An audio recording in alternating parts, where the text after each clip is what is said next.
This is That Comic Smell podcast, featuring your hosts, David Robertson, Fernando Pons, Giuseppe Lambertino, Mike Sadaka, and Tom Stewart. Tengo que hacer un esfuerzo para no reír cuando tú hablas de amor con tanta propiedad. Yo no sé si amnesia es lo que tú tienes, qué barbaridad. Yo no sé por qué te empeñas en hablar de este sentimiento. All that nice. So why the attention? I must smell of mince meat or something. Maybe I smell of that. I don't know. Well, the other common smell. Oh, that's the other. He's alright. He's the quiet one. He's the younger one. Look at that. Quite happy. Yeah. You see, he doesn't do anything. Good. So, how are you? Yeah, not bad. Few kilos heavier. Yeah, you look happier. You No, look. it's all because There's more Giuseppe. It's all because I'm showing it. There's a way more Giuseppe. That's all. Oh right. Oh, lovely. Something tells me there's at least 3 of these sitting on Wow, the table. that's a chunky thing, isn't it? Eh? That's for They're getting bigger. That's good. I got the posting to match. Is this a different I knew I was holding things up. paper type as well? Thank you. You and my Yeah, autograph Mr. in line, please. I also I really appreciated the mention the mention that we all got. I thought it was brilliant. oh, that comic smell advert, yeah. Oh, fuck yeah, why have I not been getting this guy's autograph? I thought I would go in there very nicely. Go on, pile them up. Yeah. Line them up. My bosses. Line them up. Yeah, actually, I've never ever thought of asking you for that. Yeah. Add it to them. They'll start charging us for it next week. Where do you want it? Oh, right in the front. I usually just go here. Or do you like it on there? No, in the front will do good.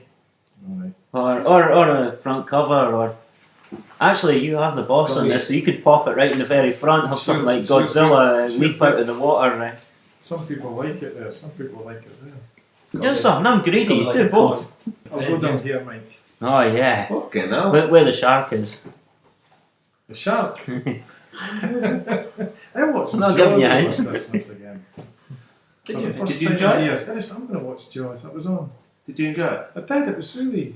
The first one, yeah? Yeah. But it's funny how your idea of film is totally wrong. I thought, Shaw. What's his name? Robert Shaw. I had this idea that he died like halfway through that film, and then Is Robert rest of it- Shaw the he gets eaten. police guy? No, No, he's like Flynn. the mad hunter. Fisher guy. Oh, right. You know, he smashes up the radio. So he doesn't die? He does die, but it's like 5 minutes before the end. Ah, right, when he's getting it. When he's but how could that have worked? How could that have been Well- halfway through the film, and then the rest of it, what? They were floating Probably. about bits of movies. Probably also he's very little of him is in it at the first half of the film. It's mostly Oh, all yeah. at the end. To Mike, enjoy. Yeah, that's what I write. That's an order. Awesome. Hey, I like signing books. but you know Quint was based on a real person. Gives me stuff. Who? The policeman. I have a question to ask though. Yeah. See the story here, robot versus monster. Robot real Monster, name? yeah. Aye, and you see the monster is like the monster couldn't care less. He's like smashing up Paris and in London. Oh, don't be giving it away. Oh, spoilers. Put your hands in your ears. Okay, just on this one, because this one's blocked already. Well, I really like what you've done, Still here. Is there a book? but I found it really funny how you've went to the effort of drawing a pair of underpants on your monster. Yeah. Did you like that? That's Yeah. funny. I'll sign anything. Thank you very much. Sign my life. Yeah, thank you for that. Yeah, thank you for the book. Yeah, I like to give you guys a copy. I was having a good laugh with it on the sofa with my pal. I was sitting reading away. I burst out laughing at something. He went, right, go on, tell us what it is. So to show. What one was it? I think it might have been the news. Oh, For the deaf. news for the deaf. Yeah. Picture myself at the end of that. So good. And the other one was Hoovering. Hoover, yeah. Oh, Yes, I've not actually had a proper good laugh at a comic in a while. That's good. Like a hearty, proper laugh. Not got it. Hoovering just does me nothing. As it does loads of people's nothing. Yeah. And then I thought, there's a comic in this. Well, if you stand the wrong way, it'll do your nuts in. Suck them up. Yeah. No, Lost a few good men to that. Oh dear. So, cool. So, yeah. kick off. You had the idea. Kick off with your swag bag. Oh, okay. Go on, come on, Mario. Show and tell for Ah. Christmas. Oh, What and, did you get? By the way, brilliant T-Rex as well. I like that. Well, this was the one I got for Christmas. The Etrigan the Demon. Brilliant. This is Kirby's stuff. Yes. And Looks nice. well, this is the thing, right? You get this first picture. Oh, You get an idea of what the cover was like. Yeah, brilliant. Everything's jumping out there. Second picture, there's Merlin and a wee bit of an explanation. Then all of a sudden, get this. Wow. And I realised after a wee while that almost every single comic, every single second page Yeah. is like double with all this. And can you imagine what it would have been like working for Kirby, walking into his office and seeing him working halfway through this? That's brilliant, isn't it? That's pretty much sets the tone for the whole story. It's absolutely insane with all the artwork. That's Camelot just falling apart. And Merlin's last talk, so not everything's explained, because I'm like halfway through, and even Jason Blood doesn't know he's Etrigan at this point. Alright. So things are just sort of working all the way up, and then he's sort of getting an understanding as to why he's almost immortal and why he's a demonologist. And look, Jack Kirby puts these guys. Look at them legs. Yeah. This is like the athletic pose that a lot of these guys had. Brilliant. Love it. Is that a horse? Yep. I love it, but that one's exaggerated. That's really exaggerated. Yeah, but then the way Kirby draws horses, I mean, every single one's Have a like look. a wild stallion. That's not to name the black Pegasus, which appears in some of the issues. And I like Is that the entirety of Jack Kirby's? Yeah, Demon I think it's output? 16 issues he did. And look at the way Etrigan's all hunched up there, like inhuman and demonic. It's kind of like, this was long before Todd McFarlane took his on take on Spider-Man, so there's this emphasis away from the human side. There you go, there's another example of the double page. Look at that. I imagine that'll be the same with he gives that Mr. depth with a Miracle. close-up face, doesn't he? And then absolutely distance. insane. And then of course he wastes no time Look at having the the action. I notice like a lot of Kirby stories, he doesn't sort of like Grazie. try and stay there for too long at some boring bit. There's almost always something happening. There you go, there's someone that's been That was me hypnotised this into a moment. Neanderthal. I found it really funny that when the Neanderthal, when he gets into the cab, the magician just pulls out his wee device and Neanderthal's just sort of like slumped back, snoozing away. So some of these pictures are absolutely dramatic. So what year was this original? 70s, early 70s. 20 cents on the cover. Because I think it was 72. Here we go, 72 and 73. Good. Just a couple of years out of that song. It's absolutely full with these completely. There we go, Black Pegasus. Just comes out of nowhere. Oh, he's got thighs like blokes.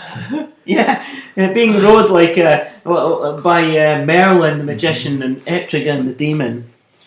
And of course, there's the supporting characters like Randu, Harry Matthews, and How much is that? they've got a beast in the basement done properly. I mean, only the thing from Star Wars can match that sort of thing. Look, a pub.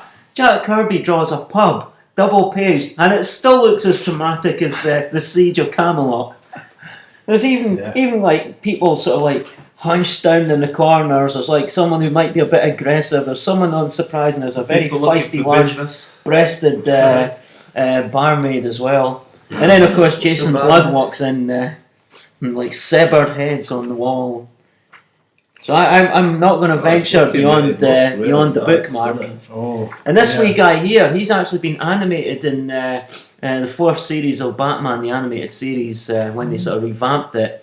So Who is it? he's like a wee witch boy. That's Witch Boy. Yeah. But in the animated one, I think he had something to do with the Morrigan, the evil demoness, magicianess, sorceress, who's enemies of Merlin. Look at them fucking fingers. So as I say, I'm not venturing beyond the bookmark, but I shall pass this round. Oh, look at that. It's a great book, yeah. Mm. Oh, you spotted the Neanderthal there. This is 376 pages. Yep. Nice touch. Yeah. With 20 pages worth on every page. Yeah. That's a great way of looking at it. But it really Gosh, gets it's got you fire, into doesn't it? reading more Kirby stuff. How much is something like this? I got that from Amazon as a Christmas present, so I knew where to get it, but I did not inquire on the price. But there might be a price that we can About buy $30, Oh, guys, around £20 you could get it. Yeah, I'd Wow. imagine it being something like $18.99. $18.99, $20. So there's 16 issues of But in comic Amazon, here. if you go at the 20. subtext store. 10 pages per page. Yeah. That's like And who could not love 3,000 Etrigan? worth of pages, 3,500 worth. I do fancy 3,700 pages. I probably. I might have to get that, Mike. I will Yeah, have to. yeah. I will have to get I've got a couple of issues of Demon, but I've not been trying to get hold of them. Literally. I only got to know it recently when that new 52 when that started. They did a Demon. I collected some Demon. I really liked it. I was like, oh yeah, I'm kind of liking this. I just love Never knew it was a character Kirby design thing. as well. Yeah, well, it's Kirby started it off. Well, But, until I started frequenting you guys, that is, and I started learning. But there's been various, many stories since with lots of different artists. Yeah, Like the one I brought in But a this couple of is- months ago. But this is the. that's the shit. Hmm. Yeah. If you're gonna have a demon graphic novel, that's the one you need to have. I like that. Okay, brilliant. Close up. It's nice, just the moment. Must be an advert or something. Yeah. Just show Yeah. Yeah. We got into those half-page pages for a while. Very nice. That's a good one, Mike. Rhyming. Good one. I mentioned this one a while back. Jeffery Bryan. Lucy and Andy Neanderthal. Oh, is that guy who did that? That's the Kids are Jedi weird. Oh, Star great. Wars. So I spotted this in Forbidden Prices and thought, well, that looks interesting. Forbidden Prices. It was actually quite cheap as well. In the bargain bucket. No, it was $9.99, so I thought, actually, it's probably the price it is everywhere, but I had a wee flick through it and thought, that looks quite interesting, light-hearted, Neanderthal family, and plus, I don't know if any of you guys remember Kum Kum, which was a Japanese anime in Britain during the early 80s. No. Cool. Yeah, sometimes mispronounced Cum Cum, which could have got little kids in trouble. No. Yep. Really dirty Kum minds. Kum. Kum Kum was actually I don't know what they Spelled. mean. How's it spelled? K-U-M. I have not a clue. It's easy to say cum, innit? Yeah. It's spelt K. Well, it's spelt K-U-M, innit? I'm not What, what the kids meant to say? You're sitting giving it not a clue, not a clue. Well, that's fucking easy. Come on. No, they. Well, no, that's why I asked what the spelling was. If it was ambiguous, then. Yeah. But that's like, what do you expect? Well, they had to pronounce Kum very sort of broadly in the cartoon, so no one would complain. But it was an overnight sensation in Britain because the main character was a wee cave boy who he had like a red sort of skin, furry skin outfit, and at least once in every episode, he could be lying back, he could be sitting down. You'll lift his legs up and you'd see a mini elephant impression, which Japanese kids found funny, but British kids found just as hilarious, and no one edited out. So if you look at some of the stuff people have downloaded, there's one episode I've seen on YouTube, and I was like, oh yeah, he did what I think he did. And then I looked it up on the anime encyclopedia, and yes, it turns out that they did that in every episode. But I was kind of hoping that would be What sort of... gets is Yeah, Flash's school kids really found that funny. Sure. But one of the wee things about this is at the end of each chapter, you'll see like they give little bits of evidence as to how the Neanderthals lived and why we think they lived like that. So let's see if I can find a wee bit. Yeah. There's a couple of modern day paleontologists that are talking about what we've seen in the previous chapter. So it's a bit like Mysterious Cities of Gold when you see an episode and then at the very end of it there's like 2 minutes talking about the reality of it, which I found really nice. So there they are discussing the like cave painting and some of the bones and fossils they find, and I thought it's a nice sort of light-hearted look at Neanderthals, which in reality probably didn't really live that glorious lives, but like that Jeffrey Brown. Yeah, he's got a good style to him. It's funny as well. Yeah, but now we know that they did intermingle, didn't they? Because we got like 10-15%, haven't we, DNA that's... I don't know, if you see the Millwall spectators, you might sort of... think it's higher. Well, they might have had a concentration down there, just like in the northeast in Newcastle, there's a higher concentration of Viking DNA. Oh, I thought you were going to say Nubian. No, Viking DNA. Yeah. There might be a higher rate of Neanderthal down there. There's a higher rate of Nubian, Sudanese, what would now be Sudanese DNA in Northumbria and Cumbria, because the Romans had 2 of their fortresses guarded by Nubian soldiers. Just like how you see the really tall guy in Gladiator. So they were renowned for their fighting, so they brought them over. It feels funny with the cages. Oh yeah, they look all... They're all neat. Yep. I don't know if that's something he intended, but it makes it look a wee bit different. Probably also because... It feels a bit funny. Neanderthal, you're not expecting it to be like... Cheers. You're not expecting it to be like pristine. Yeah. Maybe they're also much more recycled than a lot of the paper we also get. But it's not hot, I think it's really just made to show it's like... It just throwing me a little when I was flicking through it, because it feels like it's got tabs or yeah. I think that's probably meant to be like that though, because... Oh, you can get into them. Yeah. There's a sequel to this. Yeah, no, I was just reading that there. Set in the Ice Age. It came out. Well, winter. Oh, it already came out? I saw it on, I think it was your big catalogue you brought in.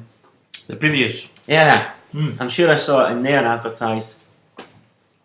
I've got one Tom might not like. Oh yeah. But I'll get a cup of tea as well. Oh yeah, let's have a look at that. This is I absolutely enjoyed this so much. Granville.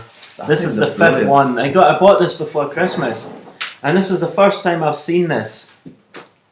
Tom can look at this. You won't see any pictures, but this is the first time I've ever seen anything like this. This is anti-spoiler seal.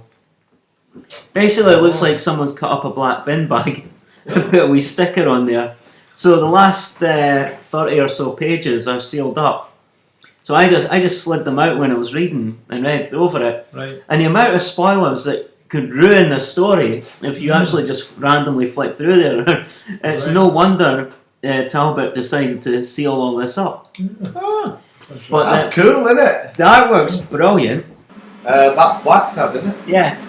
Or however you say it, black tab? Yeah, I'm sure that's how you call it. So it's like the ultimate cameo, the character that's got so much in common with them, and he's popped him in there. And there's a new character, Hawksmoor, who I think is brilliant. He's a parody on Sherlock Holmes. He's the guy that taught Grandville, LeBrock, everything he knows about being a detective. Am I just thinking it wrong, or is this bigger than the ones that he's done before? I think it's bigger. Because more pages, more things seem to happen to him than... Is that shaggy? Huh? Is that shaggy? Oh, No. That's wrong. No, but it just looks horrible. Yeah. That beast. That's the main villain. He's a T-Rex. Ah, what a lovely book though. So I had such a fun time reading that book. Let's put it back in the box. It was so good reading that, and I hope he does a sixth one. Yes. In fact, I'd like a spin-off of the Hawksmoor, Detective Hawksmoor. really? That would be good. Why don't you write to him and let him know? I'm very Why tempted tweet him to. or something? Yeah, He might be on Twitter. Is this Talbot? yeah. I don't know if he is on Twitter Ah, you can search and find out. I bet he's I think probably Mary love to receive a Talbot. letter. Yeah. She's on Facebook. Who? Mary Talbot. Was that his missus? Yeah. Hmm. She writes comics as well. Oh What yeah, one yeah. was it they did together? Yeah. But the humour in there is brilliant, and What one did they do together again? they did Suffragette as well. I've got that as Yeah. well, but I've not read it yet. Did he do something with his daughter or something as well? There's another writer of Daughter of- Suffragette as well, so That was the title of one of them. Yeah. Daughter's Eyes or something like that. Oh, in her father's eyes or something like that? Something like that. Father of the Daughter's Eyes. Yeah, something like So that. it's mixed up. That's Oh, not the right. daughter in my father's eyes or something like that. Yeah. We're getting a bit closer. Yeah, we're getting closer now. Yeah. I thought that was about him. I thought that was his daughter's telling of how she thought he saw her. No, I can't remember. no. I never I think it was linked to historical figures. anyway, that's my Good swag. selection. Oh, and plus Spitting Image as well, which is 25 years or so in the making. In fact, you'll learn a lot more about politics in the late 80s from reading that graphic novel than you will reading any of the textbooks. Oh, and that's a parody on Tintin there. Same goes for Yes Minister. Cheers. Yes. Yeah. You learn all politics you need to know from Yes Minister rather than 4 years in a politics degree. That's like Right, here's my. Oh, go on. This was my. so. He told you so. Comics is art. This is the history of Fantagraphics, from starting up in the 70s and then right up to today. And it's I've got so far on it. It's really interesting. It's like one of these, the histories, oral histories. So it's everybody involved talking about it all the way through. And it's full artwork, the comics and the comics journal. What's the title? What's the significance of the title? Just that they were in the 70s really pushing that comics were art when everybody else was pushing right. crap. In fact, reading this, you really see what hiding they were on in the 70s, because they were trying to tell everybody that comics were art, and then they were like, well, prove it. And they didn't actually have examples of the kind of comics they thought comics could be, because they didn't exist yet. They had to go and start publishing them, like Love and Rockets and things. Oh, right, yeah, but they would have been in Europe, though. Well, not really. No? Not at that time. No, the the 70s. things they were Stuff like that specifically. didn't start coming in until about the 80s. Yeah, so it's really, really good, really interesting, and quite inspiring as well. It's all the early days of them working in other jobs and using all the printing facilities to make their magazines and all that after hours, all that kind of stuff. Can you relate Lots to of that? Yeah, a bit, yeah. No, not now, of course, but back in the day. Yeah. I actually got to a point and I was like starting a new job, and I thought, I can't start this job and carry on like this. I mean, this is getting sacked stuff, running off massive, well, not even massive print runs. I mean, if you think of like a comic with 24 pages, Yeah. every it's it's Yeah, using up it's- hundreds, yeah. even printing off a few. So this is a terrific book. Really enjoying it.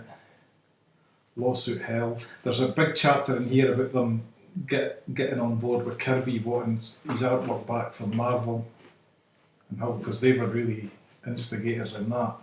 Right. But the comics, I think for decades up to the 70s, when guys had problems in the comics world with their bosses, well, they just had to shut up and piss off. Yeah. But then when like the comics journal started, Dave started interviewing Jack Kirby and Neil Adams was Neil Adams. one of the Guild. big voices When at it that started time coming out. to try to help the artists and always say, well, it's actually our art, our work. We are the owners. No? You own the character, you publish it, but the actual art, how it's printed in the paper, that's the artist. Yeah. That is their handcraft. So that was my big Christmas present. Nice. That was meant to come. book, That was yeah. meant to come out. I remember seeing that solicitor in 2007. No, I never seen it. And it was that cover and everything. It was ready to go, but then it got held up and it didn't come out until last year. No, I never seen 9 years later. Like 10. Yeah, because it was meant to be the 30th anniversary book, and it's ended up being the 40th anniversary book. And Kim Thompson, he's died in the interim, so he's in it a lot talking, but he's passed away like 4 or 5 years ago. Yeah. I really, Fantagraphics meant a lot to me. You made that where you are, where that yellow. Yeah, that's as far as I've got. There's About loads in it. third into I've been reading it for hours. Yeah, I mean, Over the it's- Christmas, I was sitting like reading it for hours. I mean, sitting on the bed, some pages, you might get a lot of images, but that one's dense with writing. That's like, Yeah. There's loads of That's information. very, very good. And there's new comics in it as well, Really splattered interesting. through it. Yeah, so that's. I think that was it, comics wise. But that's quite enough to be getting on with. Yeah. Well, indeed. that's a That's a chunky fantastic. thing. That's a fantastic book. It's typical Fantagraphics kind of title as well. We told you so. Yeah. That's the attitude, It's amazing. We told you. That's it. So, Is that a Klaus cover? yeah. Who is that? Is that just the three guys that started up Fantagraphics? Well, one of them is Kim Thompson. Yeah. Kim Thompson, Yeah. Gary Groth, Mike Catron. And it's got these opening comics and then it's into the history. And they were going so young, Gary Groth was making fanzines and everything as a young kid. And he's just kept going ever since. So he was publishing stuff in the late 60s. Yeah, Cool. his first stuff was being a Marvel fan Yeah. in the 60s when they were doing all that stuff. Like when they brought out the Yeah, Sinister what's Six that? stories. Yeah, so they were, what was it, 1954 to 1976? So that's like them all being kids and growing up and being well into comics. He's even dated this one, 68, when he drew that. Yeah. The fantastic fancy. He talks about Sal Buscema lived quite in his area, so he went up to his house and and interviewed him and put it in his fanzine and everything. Really? Yeah. Oh, fucking hell, you'd have loved to have got that in there, you fancy. Yeah. Absolutely. Jesus. Didn't even know that book existed. Yeah. That's a really cool book. Yeah. Nice. Really, really nice. I wonder if we'll get it finished before next Christmas. You've done quite well so far. Yeah. Ah, spotted some Frank Frazetta picture. Yeah, he's in it. They had a convention and they invited him as a king.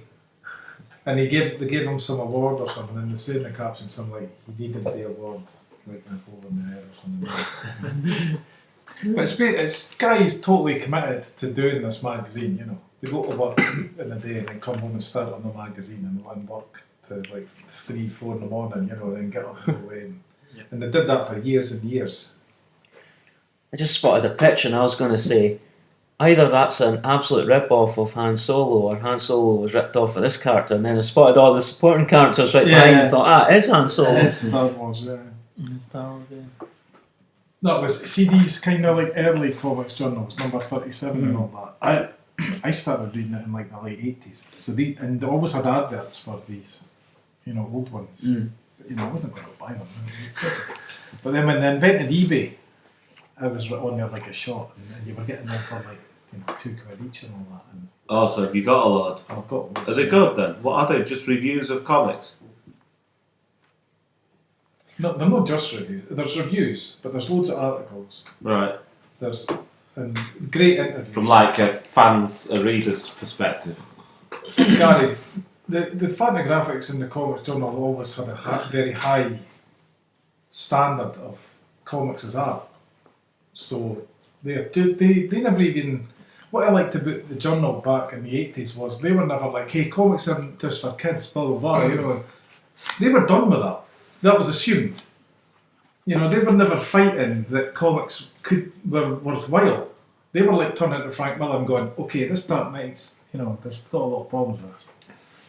You know, anything that was great, you know, people just got so excited because there was so little there. Right. And they were like, well, calm down, it's not that. You know. I remember Gary Groth talking to Neil Gaiman and it was like, they brought a Watchmen, you know.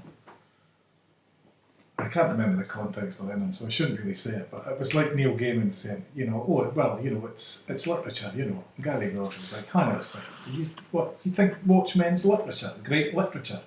And you can sort of feel Neil Gaiman going, wait a minute, is it, you know? I mean, is it up there with Shakespeare? No, it just isn't, is it? Well, you know, so he's like, that's what they're always aiming for at the journal. It's like, yeah, Watchmen's good, great, but then I get carried away. Yeah. It's no. Anyway, that's just my take on it. Right. But I kind of grew up on the Comics Journal, shaped a lot of it, I think. Never heard of it. But a lot of them hate it. A lot of Right. the, I mean, like Jim Shooter, Marvel, and all that. I mean, they didn't want to be told it's everything they're doing is complete crap. Well, no, They of didn't course want to hear not. that, you know. Of course not. But it was good to have yeah. a voice Mm-hmm.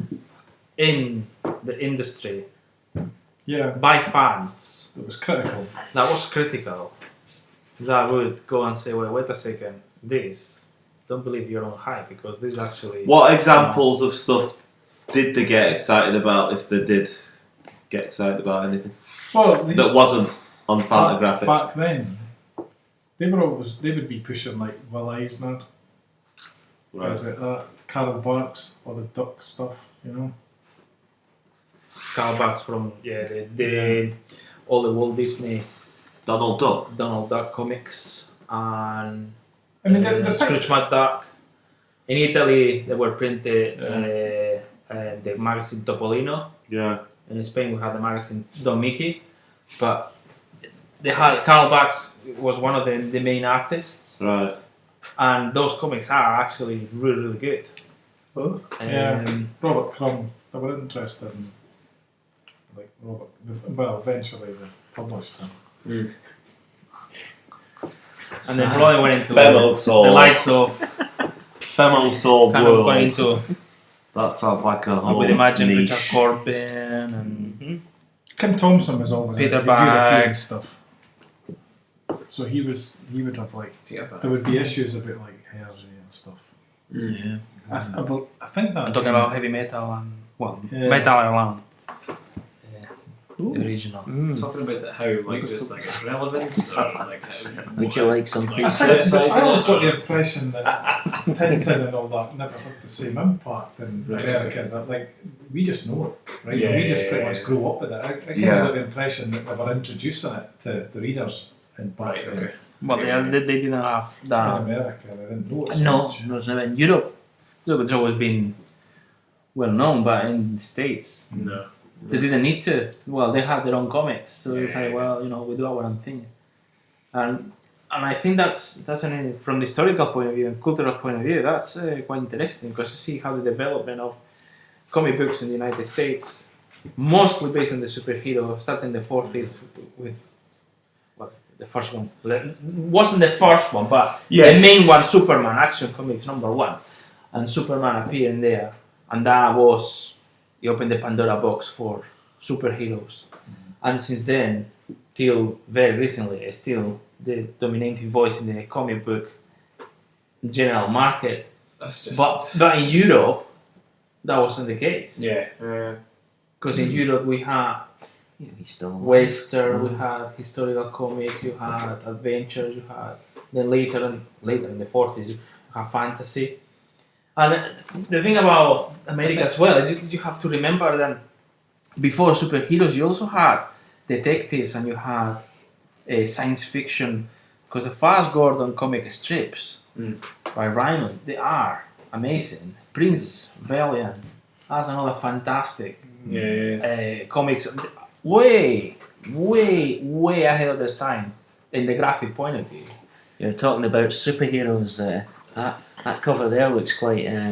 Death of the Super. Yeah. They're the superheroes, yeah. It's like they're So all. it would be quite interesting to look historically and see how. I've always wondered if Americans had such things as like annuals. Like, how we had things like so for girls, something for boys, and it was like a mixture of different stories, like all different genres in one book. I wondered if Americans really had that. I think that's maybe what helped in that respect as well, because those things were so widely available. Yeah. With so many different genres within one book that you weren't tied to just superheroes or just. And also they were a Christmas gift. Yeah, for anybody. It was a standard sort of thing. But I think magazines with different comics, stories, and artists, they would be more predominant in Europe than the United States. Yeah. Like Lucan had its in Fast Forward, they had their comic sections. Yeah. And Lucan had loads of great comics in it. and anthological comic magazines as well, like in France, Pilot, or in Spain there were several comic magazines like Tio Vivo or Super Mortadelo, where they had comic strips of different artists, of different characters that appear there. And they were published there. Well, it's true though. It's the name Mortadelo. Mortadelo. It's a mortadella. Yeah, it's just. It's It's a cure meat. Mortadella. So yeah, but that's interesting because you find that in Italy, you find that in Spain, you find that in France, you find that in Britain.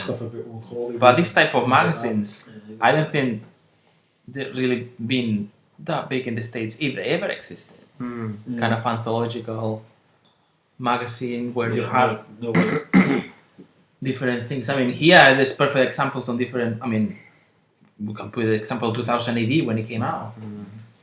It was an anthological magazine, science fiction. There was nothing like it previously, and you had different artists, different stories, going on there. So it wasn't just for kids. There were a lot of things available. 2000 AD annual, 1982. That's killer, that. Or that Marvel omnibus that we got. That was. I noticed even with the Marvel ones, it's Marvel UK that would publish them. They weren't published in the States, so. That's right. Yeah. Well, that was the sort of late 80s, that one, wasn't it? Yep. Is that like that one I've got? That one that you said, or is that one of them Do you know, I'm kind of. I keep With the thinking whole about that cover. all the time. That collection you've got. They used to just get the weeklies and kind of glue them all together into a book. Right. God, see, every so often I think about the fact you've got that and I just want it. I was thinking about it today. Really? I was seriously. The black and white. I was putting a washing away. Really? And it's full of the salt drawer. And I thought about It's funny. Giuseppe's got that book. I like it how these thoughts just go.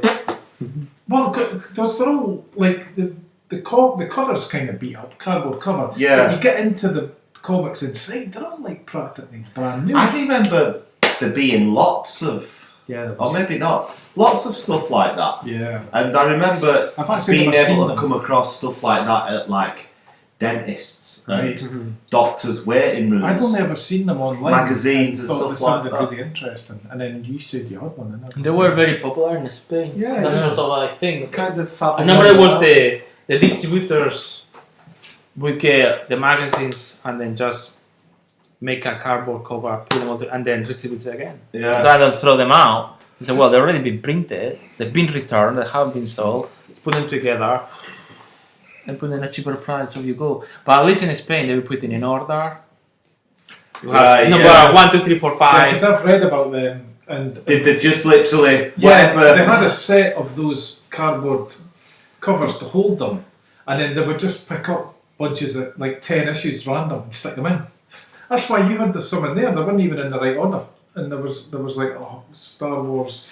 I must have Spider-Man. read that as a kid and gone, "What's going on here?" Yeah, because but it's the fact that it's just complete issues stuck in a book. Yeah. For you Yeah. bound. Yeah. That I used to need love go on them. eBay and get one of them because you must have brought that in a year ago or something. In here, last year anyway, and I keep thinking about it. I might have brought it in for when we did One of the British, Kirby or I one of remember the you did or bring British it in. comics. Yeah, because I wanted to see it, Yeah, and I've never stopped being. there's some of that Kirby in there. because Yeah, there was some It's X-Men like or- late 70s. Fantastic Four Marvel or something UK like that. impress. There was something there. I had the individual issues of X-Men, which were the British ones, which were curvy. Great. I can't wait for it to get to when I started reading the stuff. Yeah. See, something like that for me is it'd all be new for me. Yeah. Oh, there's loads of this. Everything would be like, I've not heard that. I'd need another lifetime to probably read everything that they put out. Wouldn't I? Fantagraphics. Yeah.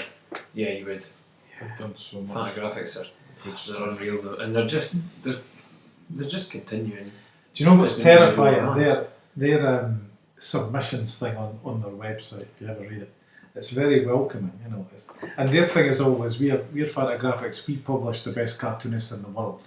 And they just say it like that, and it's like, that's a bit over the top, isn't it? And then it's like, you know, Robert Crumb, Chris Ware, Charles Schultz, you know, Daniel Clubs. It's all the best guys in the world. Yeah. And then they'll say, like, you know, if you want to send submissions and get published, please, we want to see your comics. Send them in. We publish it. It's all these names. If you think your work can stand alongside theirs, please send it in.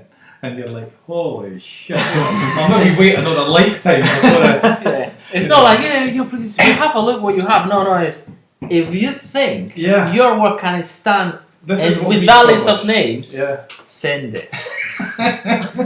Like if it was a dare, you know. Like, come on. If we don't like it, we'll just wipe our asses with it. Don't worry about it. I mean, no, that's just my opinion. They actually bought. I'm not speaking on behalf of Fantagraphics. Be clear. Let me just make it very clear right now, Fantagraphics, we love you. Yes. I would love to have some books from you. Thank you very much. Obviously, they need to have. But I can see the point what Dave's saying. You need to have. I think. In order to keep the quality, they say, wait a second, we are the best. Yeah. In order to be the best, that's what you have to do. Yeah. Can't go around the bushes. Don't be nicey. No, they say actually. Yeah, but I'm no, not it saying doesn't don't cut send it. They're saying this is what we Send publish. it. If you think it's on you go. If you think it's as good as that, we'll publish. If not, well, here, make it as stringent as possible, because if you do actually get to that high caliber, then you deserve to be published. well, why should they lower their standards? Yeah, No, they shouldn't. They shouldn't. No, never lower the standards. What 'cause exactly. You're just churning out shit. They want excellence. What I learned reading this was they published Joe Sacco as well. And what I didn't know was he was a staffer. He worked in the office. I didn't know was that. doing comics on the side.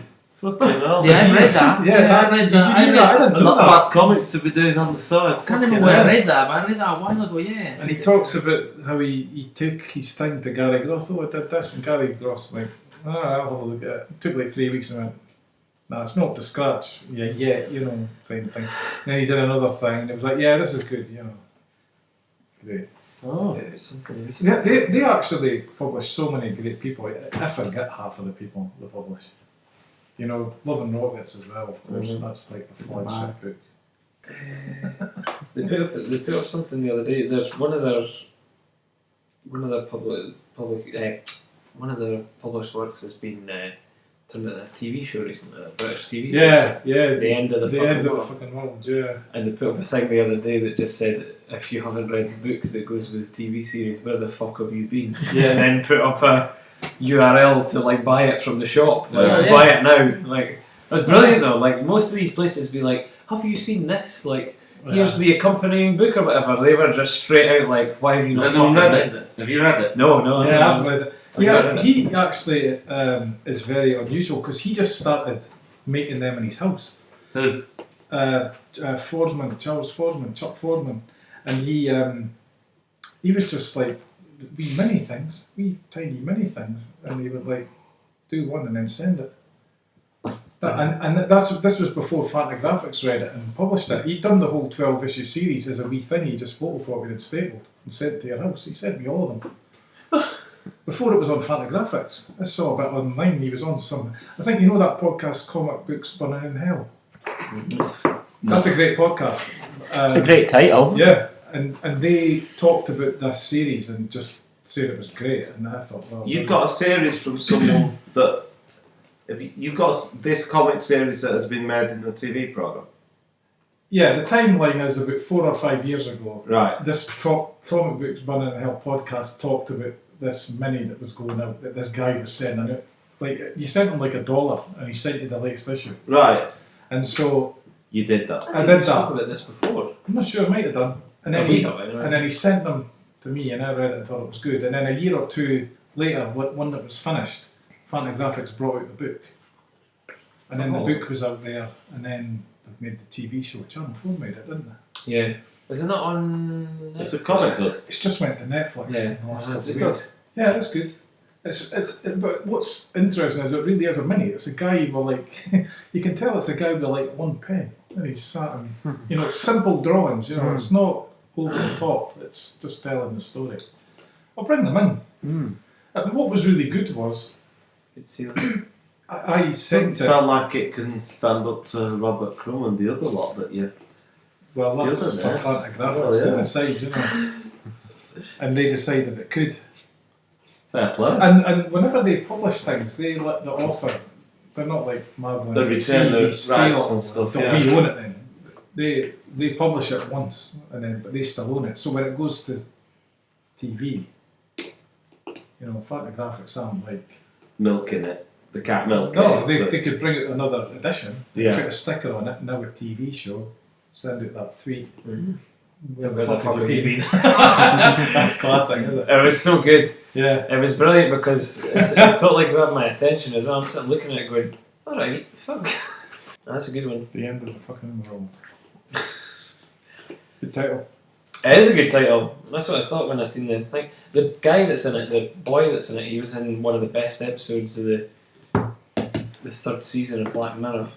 I watched it and yeah, it was one of the best episodes. I can't say anything on it because Black Mirror just, you say anything on Black You Mirror, give it away. ruins it straight away. So Yeah.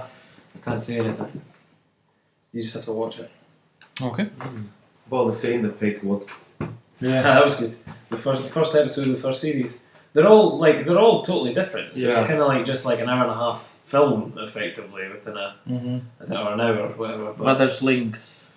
in between. Kinda, yeah. There's things in the background, yeah, things yeah. mentioned that are reference references to. other things. The All main that- thing but that still- would draw me to still it is Yeah. that it's what's his face. Charlie Brigger. Yeah. Yeah. Charlie Brigger's So you know it's good. good. He's a bit of a knob at times. Yes. Come on. At the end, No. he's a big-headed We're all swine. dicks. But yeah, everybody's a That's dick in their how own we say way. we're all dicks. I like his commentary and stuff. So He's what? We're all dicks. That's- Oh. Yeah. I like his commentary on stuff. Except you. Like his books were good. Thanks. But like TV Nation. Yeah. Screen bomb. Yeah. All that. Yeah, it's funny. Yeah, he was like a critic. Yeah. Yep. That's how we came to know of him. That book, Screen Bomb. Hey. leaving it till last. I want for Christmas. I got volume 11, 12, 13 and 14 from Valerian. So, Ghost of Inverloch, The Wrath of Hepsis, On the Oh, Frontiers, That's good character, right? and The Living Weapons. So, we've talked about Valerian. Is this when it started to take a turn art-wise? Started to look a bit more upscaled. Where this It's slightly. Or did that happen before then? And the story now is this point in the story they are in Earth now, Right. and they are not able to travel back to the future. Oh. So there's now, and from this point of the story, it's a longer story arc. Each book has their own story as well, but now it's following a longer story arc. The first volumes, you could read each album on its own, but I think it's from about book 9, book 10. That's when it gets a longer story arc there.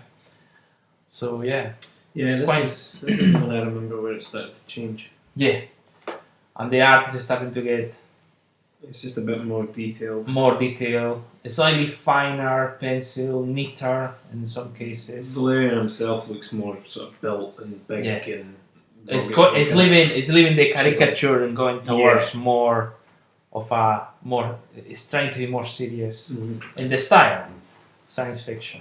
Yeah. Like, Forbidden Planet have something like this, or would you only get it from like a bookshop on order? something like. Forbidden Planet will have the combined volumes. They might have the combined volume, the hardbacks. so Maybe they they're like 3 or 4. Where would you get something like this? These Amazon. individual. Ah, right. But you will find Amazon some of or them. like the book people or Watersons sometimes. The biggest Watersons. Hive Books. I don't know what that is. There's another like bookseller online. Yeah. Or I can have a try them. You can get it delivered to. You can get them delivered to a local bookshop as well. Oh right, okay. The first one I got was from a bookshop in Edinburgh. You know where Greyfriars Bobby is? Near the museum. I forget, it's Candlemaker's Lane or something like that. If you find Greyfriars Bobby's statue, it goes down and there's a sort of new age shop that sells like graphic novels that you don't normally see. It's a science fiction fiction bookshop. Yeah. So it's got novels, science fiction novels. It's got interesting things like, I swear I got a cuddly toy sloth for my mum for her birthday once. What are you talking about? Edinburgh. In Edinburgh. Yeah, I don't know Edinburgh well. So I got that for Christmas. You're holding Nice. And then, Stop holding out. sorry, and then on the sale, I was visiting Edinburgh and we were meeting some friends in the Ocean Terminal shopping centre. So I visited H&V, which they have a really big selection of graphic novels of all types. And I found How Comics Work by Dave Gibbons and Tim Pilcher reduced half price. It was £8. I thought, yeah, it's a really nice book for that price. And it's really nice. Plenty of illustrations by Dave Gibbons from different pages, art covers, pencils, and well, essentially they go through the process of the creation of a comic. From the idea, how you're gonna put the idea in pages, from the script, from all the different points of view. You'd read it when you were 8.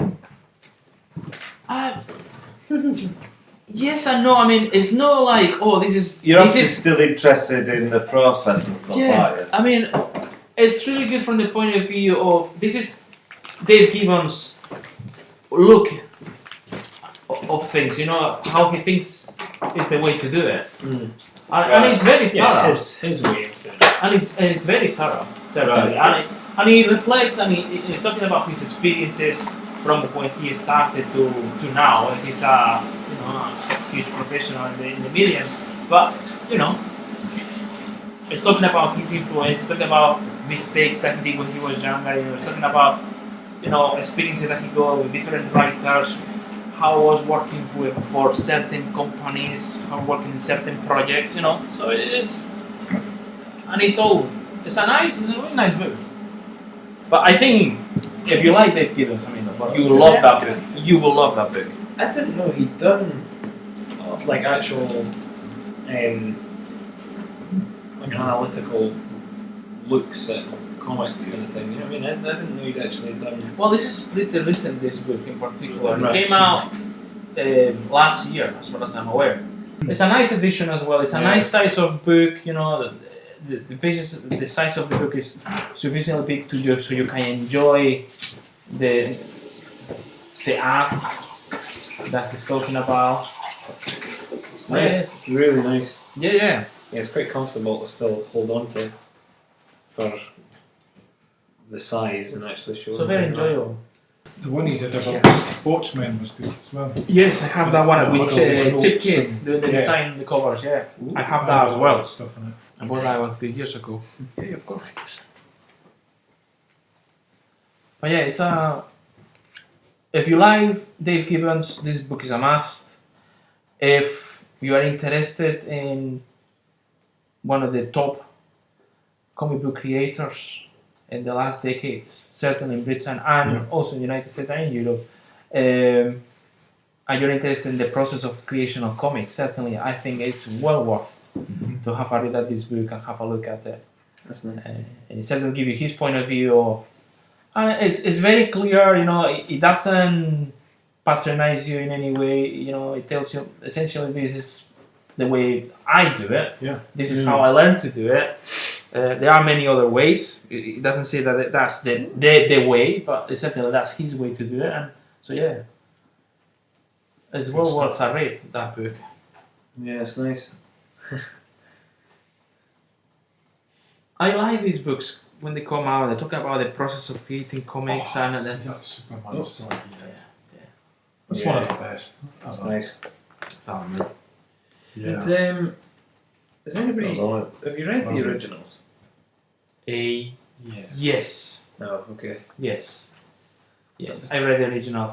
I didn't like it in particular, but it's more the theme. It looked great. They look looks really terrific. good, but the theme itself is about the mods and motorcycles and You know, there was a Dead Enders series. I've got a few of them. It was like the same idea. And then this is no something I got on Christmas. I got that before, but I brought this because there was also a mention of the best comics that we've read this year. Yeah. The year past. Yeah. So You can rattle them off if you want. I'm gonna say this one in particular. I purchased that a few months ago. Jack Kirby, Mr. Miracle. It's a wonderful book.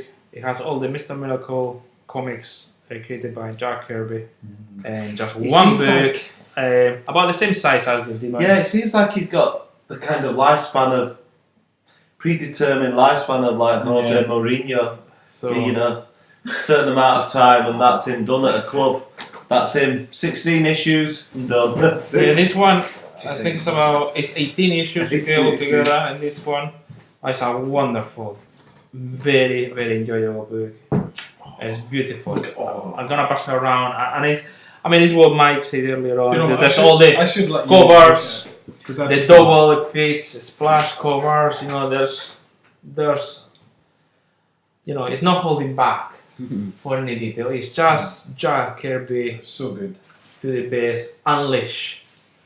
He's one of the absolute greats of comics. Of that one and the I don't think Demon. I don't think I've ever read it. Oh, it's so good to read. This is one of the books That's how it starts. Yeah. So Mr. Miracle, Super Escape Artist.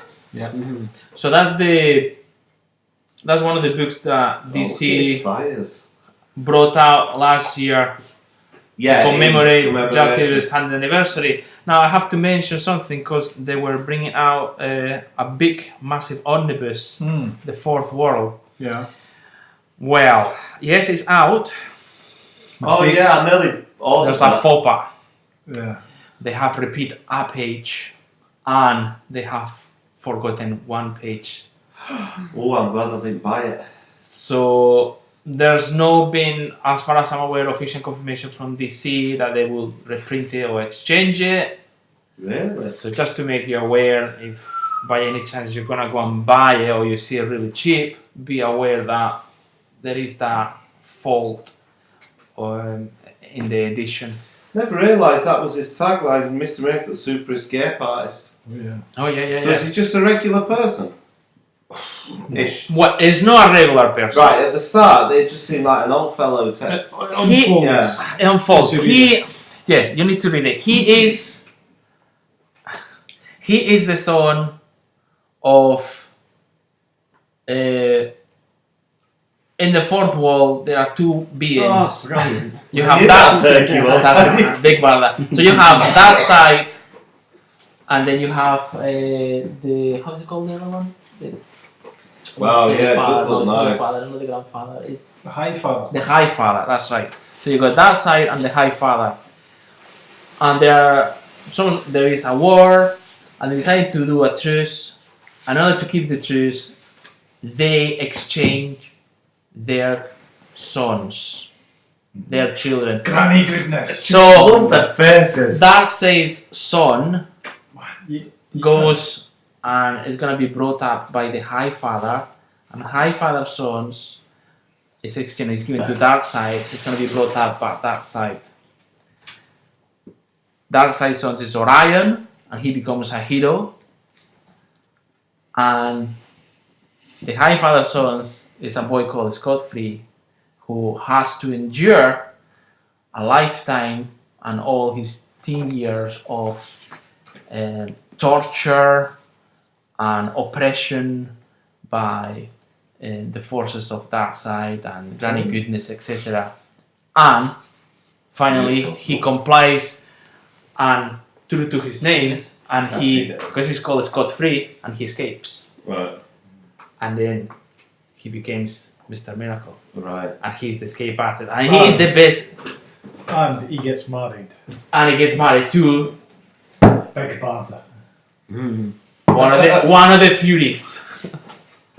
So yeah, it's so that's an example of Mr. Miracle. He is a positive, true force. I mean, we mentioned that. Who was it? Yeah, I mentioned that. The last time. Yes. About Mr. Miracle, because they're doing a Mr. Miracle now. They were saying they was depressed and yeah. So it was this guy, right? Against the character. Like the complete opposite to yes, what, right. It's not what Mr. Miracle is. Mr. Miracle is the true form of positivism of you can't escape, you can't do it, you will do it. Marvel and DC. And that's establishment mouthpiece. And then you see that in the story. And in a lot of ways, if you know a little bit of the story of Jack Kirby, his own story when he was young, because he came from Eastern Europe, he was an immigrant trying to live in New York, he was living in Brooklyn, It was a tough childhood, there was no money, Then he became an artist, then he went to the war, Second World War, then he came back, he had to endure many, many things. And in a lot of ways, you can see that reflected in Mr. Miracle's origin and story. Right. But there's always, he escapes, there's always a way, there's always hope.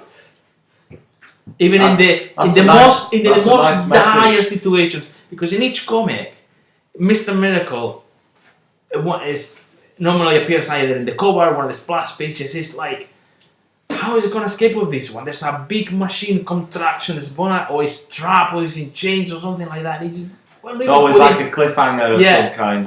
And he always manages to escape. I like that. And that's the thing about it. And it's 18 issues, and you don't need to go into hundreds. That is Mr. Miracle. Cool. So yeah. His outfit reminds me of, who does he look like? That guy that was in with Revengers recently with red face. Oh, Vision. Vision, yeah. The Vision. The uniform. Well, I suppose. There was a DC version called the Tornado. He looks like he wears a similar costume to him. Red Tornado. I only got one book for Christmas, but I didn't bring it in. So I was gonna. Sorry, I just mentioned. All right. So I was gonna, because I was mentioning that as one of the best comics I read of 2017, and I want to mention a few more things. Yeah, Barder's in the bath. I want to mention one that I read. It was a digital comic, which I mentioned here in one of the meetings, was Facts from Sarajevo by Joe Kubert. I really enjoyed that. I listened to you explain that the other day when we were going over it. Yes. And hearing everybody listening to you speak about it, you can really feel like how much went into the book in general, like the sheer description and all the work and all the actual story itself and all the detail that you're going into it. You can really feel like how heavy and emotional it is. It's a very emotional story. Certainly, it did touch me, and I really enjoyed it. I recommend to read it. So yeah, definitely read it. So definitely that's one of my favorite comics I read. Certainly last year has to be mentioned. And I want to mention these two things as well. One of them is a comic that is being published right now by Image, called Seven to Eternity. Is written by Rick Remender and the art is by Jerome Opeña, and it's a fantasy story. Fantasy, sort of science fiction, western, all kind of mix, magic, and really interesting. exquisite art. I'm gonna bring the books next time. I can show you that. I'm really enjoying that. Well worth to look into it. And the last thing I want to mention is lately here in the UK we had through the news agents different collections of graphic novels being published, and you were able to buy in hardcovers from Marvel, from DC. 2000 AD brought out last year the 2000 AD graphic collection, and I bought The Ballad of Halo Jones by Alan Moore and Ian Gibson, which is not the first time I read it, but I managed to get a copy finally, and I read it, and I still enjoy it and love it. So, yeah, I can say these are my 4 favorite comics I read this year, and I'm quite happy with this selection. Good. And one of them is something that's from like 30 years ago, isn't it? The Halo Jones one. That's 40 years ago. 40 odd years ago, because that's 71 to 74, I think. Halo Jones is like, excuse me, it's coming back. 80s. I remember it in the comic. I remember looking at the drawing going, oh, this... In fact, from Sarajevo, is from the 90s. So yeah, so you get all... And then Seven from Eternity is recent. It's publishing its own just now, so yeah. Yeah, that's like the current one, isn't it? Yeah. Yeah, so I kind of decided that's it, 4, and I'm happy with this. Bap. It's just Bop. So that's me, sorry. No. excellent. Good choices. Thank you. Very good. Very, very good. I got an Italian edition for Christmas. I got a beautiful oversized book like that. An Italian edition of a book called Portugal by Cyril Pedrosa. I'd never heard of him. No. Have you heard of it? No. It's like that thick and all. Cyril Pedrosa. But I'm looking forward to that, and it's in Italian now. That's got it. So you're assuming that Beautiful. he's a Portuguese artist? Yeah, I think the original was in Portuguese, and then it's been Italian and English and stuff. I think the English one's sold out, but she managed to get it as an Italian. And the only other thing that I got that was comic related at Christmas, my sister. Hey. Brilliant. Although you're better off not using it because it's like industrial waste. What I'm The packaging is but the packaging is lovely. Well, you Yes. can say it with their powers depending on which one The you packaging is lovely. But I thought that's quite cute. use. I keep on Goes getting with stuff this. like that, and I never use it. I just keep it aside. Yeah. Sell it on. Hulk moisturiser. But in an indirect way, over the. What are you doing? Gremlins. Christmas present. Nice. Sweet. Sorry to outstage Do you. you like your teeth? It's alright. Yeah. Was he called Spike? Stripe, Stripe. because of the Mohican. I got an indirect Christmas present because there was a bookshop shut in Stotwell, and I just happened to be going in for some see what they had. The one up, the. Oh, Talbot Street. Was it closing? Yeah, that's shut now. Yeah. Oh, what? Yeah, I got quite a few books, but I wasn't expecting any of these because they said they didn't have any comics or graphic novels. But I came across 2 Isnagoods that were underneath the pile. Isn't it good? Yeah. One of them, I wouldn't have known about it unless. Who was it that brought them in? You did. I brought in one of them. Is no good, and the women was the name. This Is one No was Good. Rocket to Stardom or something, and The shop actually closed now. Or is yeah, it? it's closed. And then I found a book called Papa, and that's by the same guy, Goscinny or Uderzo, one of them two. Ompa-Pa. You could tell from the style I was like, alright, I'm having that. And then 2 Giles books. So I got like them for like £1. Wow. I can't believe I missed out on that place being closing. While I'm here, 2017 stuff. The World of Edina, which was that Mobius thing I you brought back that. from. Fantastic book. That was a beautiful book. Looked really nice. Epic. From there to there, just brilliant. The Coming of Galactus. Oh, 30 years too late or whatever.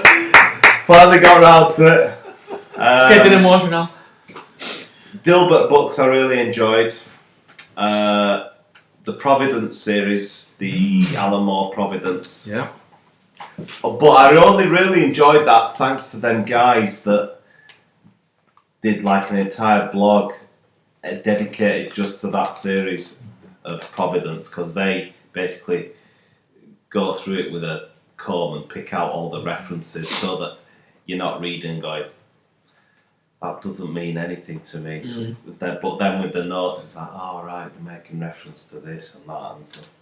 And the Untitled Ape, I really enjoyed that as well from last year. I couldn't remember the full title, but is that Untitled Ape's Epic Adventure. Epic Adventure, yeah. And that's my lot. That's it. That's good.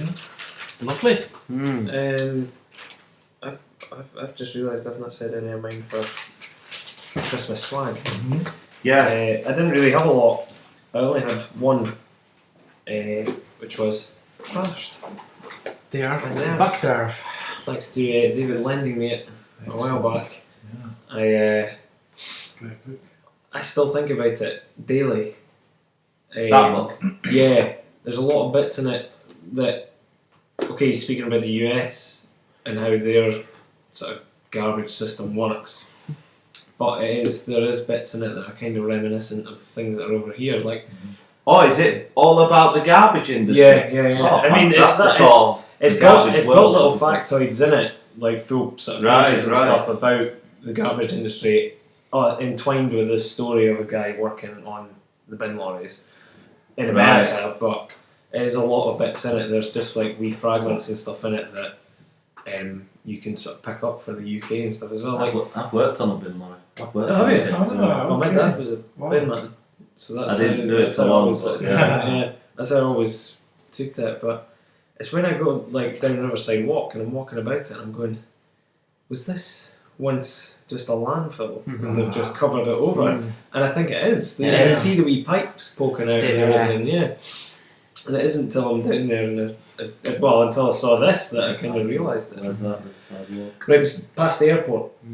Oh, it's right. a big nature What, it's a little methane outlet? Yeah. And just big, massive rolling hills that shouldn't really be there. Yeah, and you're kind of like, where did this come from? It's all rubbish. And it's right next to a landfill as well. You know what I mean? But I wouldn't have ever even thought about it had it not been for this. But this whole book, it's art, it's story, everything. It's just fantastic.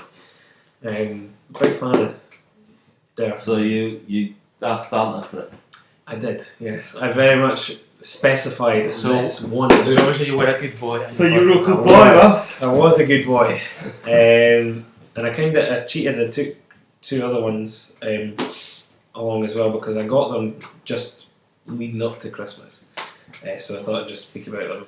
I got them myself, I never got them as presents, but was Wired Up Wrong by Rachel Smith. I funded her. Yeah, you want to read that? I funded her Kickstarter and got this book. It's all about mental health. It's like little strips of her coping with mental health and how she interprets her mental health and whatnot. But there's like comic strips and there's big single page ones and everything as well. But I just, after reading Artificial Flowers, I'm a big fan of Rachel Smith's art and her work in general. Like it's just, she's got a nice style to it. She's got a good relatability in her work, even if it's maybe even like a topic that you can't relate to per se. That's brilliant. Some of the stuff when I'm reading it, I'm going, that's kind of hitting home a bit too much. Right, from before, not now, but like I've kind of experienced some of what she's gone through, and I'm kind of thinking like, oh, but I thought it was going to be just a narrative from start to finish, but it's not. It's strips, and then there's the odd one that kind of ties in like over a couple of pages or whatever. But it's really good, really good. Well worth a read. I would read anything that she pops out. I did love Rachel's previous book. Well, you're welcome to take it away, Nando, and have a read because I finished it now. So have you finished it? Yeah, sure? Yeah. I cannot say no. I can't say no. I will. Okay. Yeah. I'll read it. Rachel's stuff's just I know. incredible. It's got a bit on the Me Too as well, isn't it? Yes, it does. Yeah. Oh god, yeah, that's That's right. yeah, the hashtag thing that was going around, the Me Too thing. And her story is pretty. That's him. Yeah. It's her one that she's actually made the pages. You can see it there. She's made them green, so she's actually wrote at the start. If you feel like you might be affected by this, no, she said affected. She's not said triggered. She's not used that word. But you know, That's what she means. but she's put the pages are green, so that you can just skip over it if you want. But yeah, it's actually quite funny because it's something that I heard happened. It happens at, put it this way, it happens at a school, and it's something that I've heard has happened at a school that I was at. So, and there was Our Super American Adventure by Sarah Grayley or Grally. I don't know. I think we're going to say Grayley. It's just them. Her and her man going around America when they went over to San Diego Comic Con. I think they visit like a couple of different places as well. They've got like New York and whatnot as well. But it's just strips. It's just 4-panel strips the whole way through. But that's it. They're pretty funny. Just like the first one, pretty good in its own right. Okay, so when we arrive in America, do we see we're there for business or pleasure? It's leisure, not pleasure. Pleasure's too saucy. Good start. Yeah, it's a very good start. But it sort of starts as it means to go on, and there's wee sort of snapshots in between. It's kind of like New York. Yeah. In the way that it's almost like a way of presenting their diary of their holidays in a different way. You know what I mean? Yeah. But well worth a look. Definitely well worth a look. That was one that I pre-ordered just before Christmas, and it came sort of just at Christmas, so, or just before. But definitely well worth it. And I think these two and Artificial Flowers from Rachel, I'd say would be sort of 3 of my 2017 I loved picks. Artificial Flowers. Yeah, God, I thought it was amazing. What a book. I really loved it. But I would say they would be my 2017 picks as well. A lot of the Avery Hill books and the they were. good comics. And the good comics and everything, yeah, they were all in my that was actually a lot of the stuff new stuff I read this year, the stuff we did for this. Yeah. Otherwise I wasn't buying as much Really reading, stuff as I brought a few things, but it's funny, a lot of the stuff that I was reading for this past year was for the group. Yeah. And it wasn't out of like pleasure reading. I wasn't doing it off my own back, I was sort of doing it because we were having the group. And I'm glad that I did, because I wouldn't have read otherwise. Like you said, I wouldn't have been buying or anything, you know what I mean? So but yeah, a lot of the Avery Hill and the good comics stuff. Book was good. Yeah, is that one of yours? I didn't bring it, but it's one I remember. The Quiet Disaster. Yeah. And also the other one, what was it? Cheers. I forget the name of it. I can't remember. Crazy guy. In the summer, sugar. I can't remember what it was. I talked about it recently. It's Cold in the River at Night. Yes. That was. But you have to reflect quite a lot on that one. I read that one as well. Yeah. Making the coffee and I think you'd maybe gone by the time we talked about that last time. I've read it, but I wasn't here. I think I had to leave time wise. But Untitled Ape made it into mine as well. Yeah, that was good. That was amazing. Also, Something City. I really enjoyed that. I made it into one of my tops for 2017. I got tickled by some of the stories. I thought they tied in really well. It was a really interesting, different look in the book. We've spoken about it before, but yeah, it's definitely a pick. And speaking about the Avery Hill stuff, Beginner's Guide to Being Outside. I remember that one. That was a resounding big yes, and opened my eyes to what Jill Hatcher can do. So I've definitely become a big Fast fan after reading that. Much like Rachel Smith, it was kind of one of those things of you read a bit of it and it's like, right, I need to see everything she's Yeah, done now. it's just I need to see it all. That's something I feel with. What else? I've got Saul Oh, yeah. by Rebecca Horner. Yeah. As well. That was just, I thought that was absolutely stunning. Yeah. Visuals. I thought the story, it's a short story, and it's sort of just one-liners Yeah. across the pages, but it was something that was quite It's emotional. deep, Yeah, deep, it was yeah. really There's a lot in emotional. it, even though it's simply and as you say, one line on the page. Yeah, it's just really nice. Deep. Really nicely done. It's a lot of stuff about the soul and It's whatnot. very unique, I think. Yeah, What Rebecca's just- work is Yeah. fantastic. Good colour work. Yeah. Amazing characters. Just a great narrative in general. Really, really nice. And just a lot about like missing family and whatnot. And yeah, it was good. It really hit home when I read it. I didn't expect to be as drawn in by it. I expected it to be something that would be really nice to look at and kind of just be like, oh yeah, it's great, nice piece of art. Yeah. But I ended up actually being really quite affected by it. So That's was always good. a nice surprise, eh? yeah, it's worth a look. Is this from a con somewhere? Yeah, Rebecca's local. She's done local. And we went to see Tom Gold. Yeah. I haven't actually made my way through all of Baking with Kafka, but I enjoyed Tom Gold's strips throughout the year. I've been reading a lot of them. Yeah. Been reading a lot of them on Twitter and Instagram and whatnot, but they're good just to, yeah. I just flicked it to that page as well, so there you go. Just watched it last week again. Cheers. Yeah, it's Yesterday I listened It's really to a funny. song I hadn't heard for maybe 10 years and Yeah. thought, they mention hearses, I drive past the fucking hearse right there. It's funny, In the isn't it? day. it's Bader Meinhof. That's what that's called. Bader Meinhof. Oh, is that what it is? Yeah. Or Bader Meinhof. I can't remember.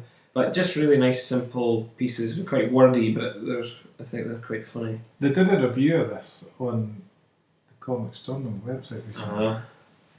And It wasn't altogether positive. no, I can imagine. And then they were discussing it underneath, and somebody went, it's cartoons for English majors. Yes. And I thought, actually, that sums up pretty well. Yeah. Well, Because it's full of, it's all about Literary references. Yeah, so like if you did English at uni, You'll get some it's- more yeah. out of it. I think so, yeah. Or if you're aware of these things, anyway. I just enjoyed it on the basis of like strip with pun. Yeah. Like that. I that's where I connect with these things. I like just seeing a strip. Did they not like strip it? pun? Because So I can disconnect from maybe even the actual internalizing of it. No. Yeah. So I can't remember the review, but they just weren't really impressed. Right. Like, I mean, if you're not into the idea of something, you're just not going to get on board either. yeah. The talk that we went to see was very highbrow. It was a bit Oh, is that talk you went to? Yeah. Right. the literary festival. Well, the guy was a bit of a wanker.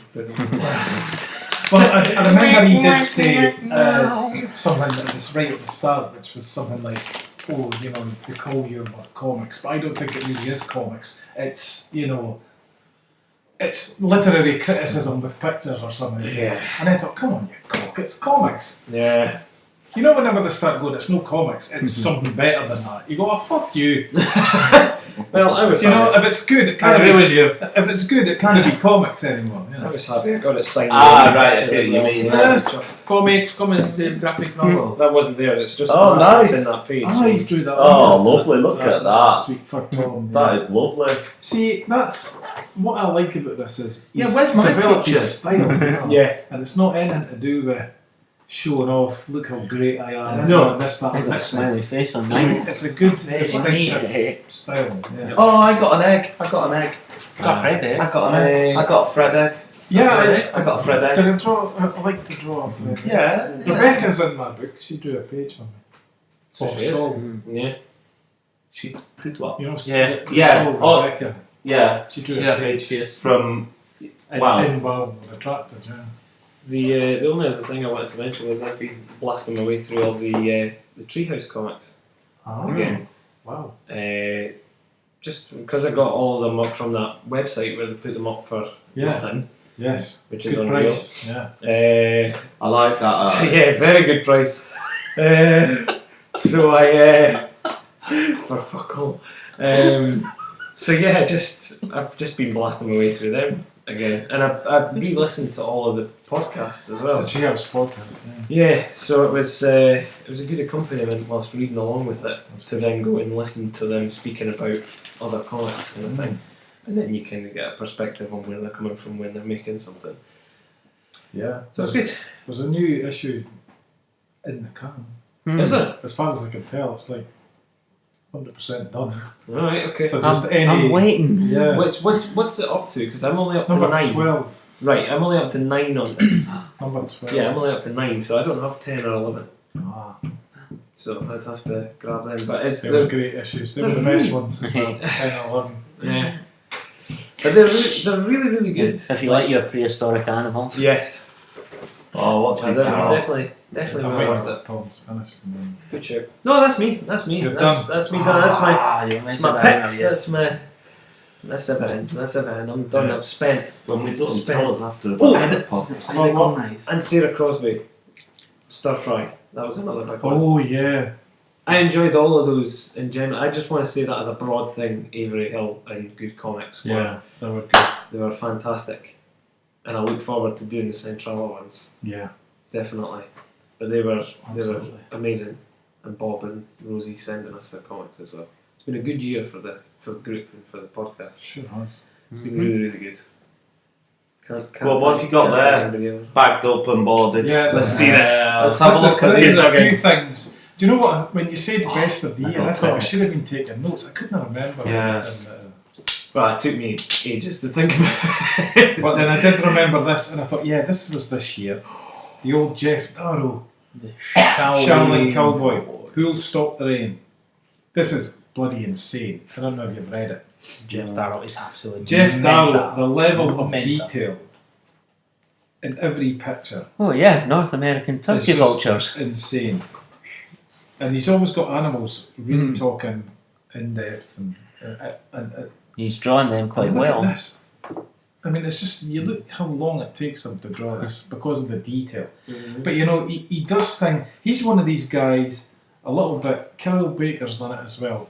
There's certain things I can't be bothered with in comics because they're cool, they're hip, they're edgy, they're violent, they're dark, they're blah blah. It's boring to me. It's like it's been done, but he does it. I mean, it's so violent, it's just ridiculous. You like a bit of And then ultra-violence, yeah. ultra-violent, but this is like real ultra-violence. You He's always done it though.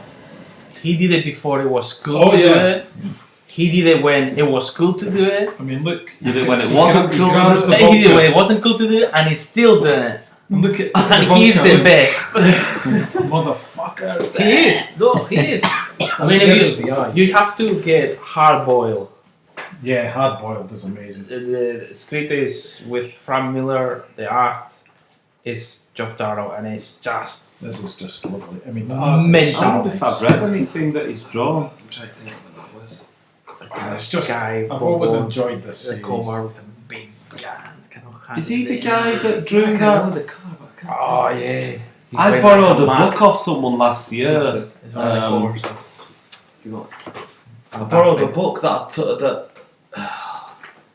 I borrowed off one of you guys with a red hardback cover set during the Second World War or First World War with the Romanian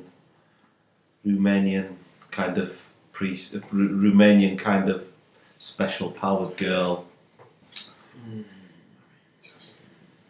Don't know what it's called. I'm wondering if he drew that. Oh no! Was that the Frank Miller thing?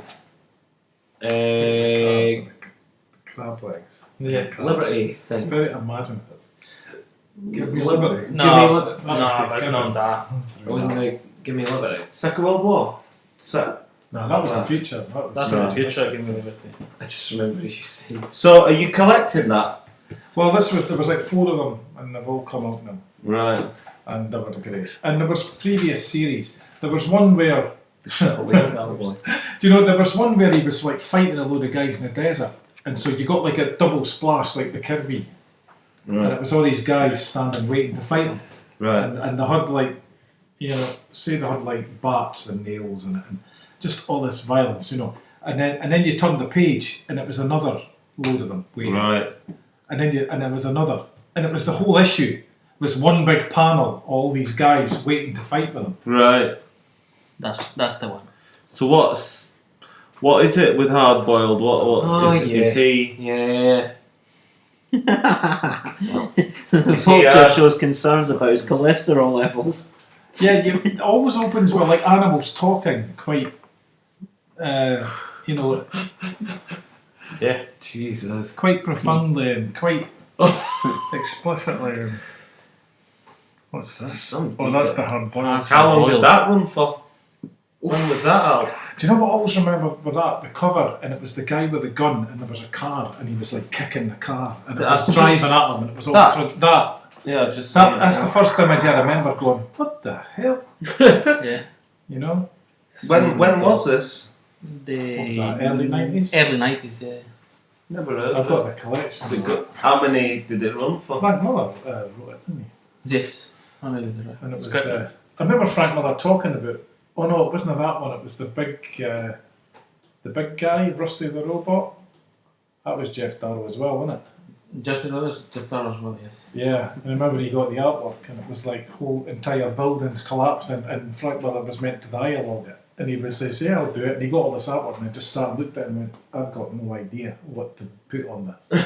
You know, it was like entire buildings collapsing on the characters. And I remember, so he was writing stuff that was totally unconnected, like a mum and a daughter were having a chat. You know, it was just, he couldn't add anything to it, so he was adding this wacky stuff. So that's Jeff Darrow, have a look at that. I've just seen how the vultures die here. Oh yeah. When he grabs the first one, squeezes its neck so tightly, its eyes bulge out like bullets, Yeah. and the eyes go through the other ones. Yeah. And then they had to add to the vulture saying, motherfucker, gobble, gobble. But even the speech bubble is covered in blood. Yeah, And they squeeze them so hard, the eyes pop out and they shoot them. There was one that he And the eye hits another one. Yeah. It hits, you know, it just kills them and that's it, they explode. But that's the thing about Jeff Darrow, and I've said before, he's always done this It's sort of so a story. over the top. Always, over the Over top. the top. And that's what makes it unique, and he's the reference. He's and the it's reference. and it's imaginative as well. I've got. Absolutely. It was the first issue that I got at the con, wasn't it? Oh, did you pick up one of them? Yeah, well, it was you that. Did I go and say by that? Yeah, basically, it was one of those. Right. You went, Yeah. look, they've got Sherlin Cowboy over there. Right, yeah, it's 50p. Yeah, I've already got it. Okay, buy it. I'm like, all right, okay. I've got your orders. Yeah. Oh dear. No, 50p. Were the other ones drawn by him as well? Yeah. Yeah, you're right. There's been a few series of it. Mm-hmm. Yeah. That was the Never original. heard of it. I'll have to look it up. Nice this artwork. Yes, you Then I do. knew. Now, this is something that I emailed to you guys. This is not from 2017 at all. This is from the late 70s. Micronauts. And this is a series that I've just been casually buying whenever, you know. And this year I got, well, it's the you first finished 12 I've been interested in. I went for more, but Mike Golden drew them. And I'll show you if you've not seen it. But I wanted the first 12 and finally got, I think it was number 8. Or there was one I was waiting for and I got it. The most difficult one. But this Captain artwork, Universe. this artwork is very nice indeed. And I came to know this from the backup strips in Star Wars Weekly. They would print other Marvel science fiction stuff. So one of them was Micronauts. Incidentally, I used to have toys just You like had that. Energized Spider-Man. God, I wanted one of them. But this is the first issue is a very good science fiction world they've set up based on these toys, Micronauts. You know, it's a comic to sell toys, right? But I mean, I was reading it, I was 7 or something, I just thought it was the greatest thing ever, you know. But the artwork's nicely done and it goes through, and a lot of them are based on one of the toys I actually had. This thing here, I had this thing when I was a kid. Oh. And I've still got its head. I've still got the they call it Death Tank or something in this, but it was called something else on the toy. Giant acro ear. I think. And Jaws again. Jaws 2. It's a Jaws evening. That was 1978. Jaws 2. But this page was, someone like Golden does a lot in this. It's that kind of quite impressionistic in a way, and he always has quite violent. People are jerked violently. He does that all the time. Yeah. I sat and reread the series, and you notice he's And the expressions of the facial expressions as well are very. Twice here, Mike. No, Michael Golden is an incredible artist. One of my Yes. favorite ones. He hasn't done very many comics. No. He's done a lot of covers and he's done a few comics. So if you have the chance to get a Michael Golden comic, buy it because they And are there's interesting, amazing. colour stuff and that. At And the time. way his art is way ahead of his time. So I'll pass that on. And do you know another thing I like about this that's always tickled me is Micronauts issue 1 still only 35 cents. Okay, so that just amuses me. That's a Dave Cockrum cover as well. That's a Dave Cockrum cover, yes. Nice. Yeah, that's a good series. Micronauts. And I didn't bring all of them, but I brought a few to give you an idea. So the first one sets up the science fiction world, and then there's the usual kind of thing. They go through like a vortex or blah blah, and they end up here on our Earth. And as they're going through, But the other side. it becomes apparent they're going there, and then they come across like, oh, what's this structure? Blah blah, and then you turn the page, and it's a swing in a garden, and then you realise they're the same size as the toys. When they come to this universe, and like there's a big dog, woof woof, and they're all like, oh, what's this?